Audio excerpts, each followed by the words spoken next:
बात है सर्दियों की वो धूप की। सर्दियों की ठंडी सुबह थी। धूप अभी अभी बादलों के पीछे से झांक रही थी। पार्क के कोने में एक बेंच पर बैठी वह लड़की अपने घुटनों में सिर टिकाए ऊनी स्वेटर के लंबे बाजुओं में अपनी ठंडी उंगलियों को छिपाए हुए थी।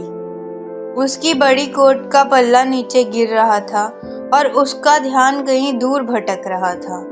लड़की का नाम ईशा था। उसकी आंखों में उदासी की परछाई थी, लेकिन उसमें एक उम्मीद भी झलकती थी। वह अक्सर यहाँ आकर अकेले बैठा करती। यह उसका सबसे पसंदीदा कोना था, जहाँ वह अपने ख्यालों के साथ घंटों बिताया करती थी। उस दिन उसके मन में कई सवाल थे। क्यों कुछ सपने टूट जाते हैं? क्यों जिंदगी कभी कभी ठहर सी जाती है? लेकिन उस बेंच के पास बैठी वह सिर्फ उदासी का बोझ लेकर नहीं आई थी। उसके पास एक किताब थी जिसमें अधूरी कविताएं और अधूरे खत छिपे थे। उसकी कलम थमी हुई थी, लेकिन उसके अंदर शब्दों की एक नदी बह रही थी। वह कहानी लिखना चाहती थी, अपनी भावनाओं को आकार देना चाहती थी।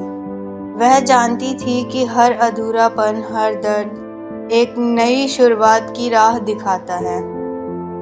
अचानक एक प्यारा सा कुत्ता उसकी तरफ दौड़ता आया और उसके जूतों के पास बैठ गया।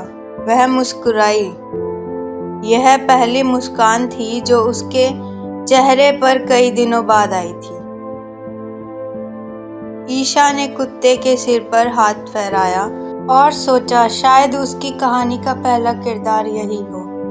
धूप अब तेज हो रही थी। बेंच पर बैठी लड़की की परछाई लंबी हो चुकी थी। उसने महसूस किया कि जिंदगी भी ऐसी ही है।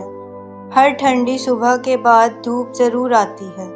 उसने अपनी डायरी खोली और लिखना शुरू कर दिया। इस तरह वह अकेलेपन से निकल कर अपनी कहानी का हिस्सा बन गई। तो ये थी आज की स्टोरी, सर्दियों की वो धूप।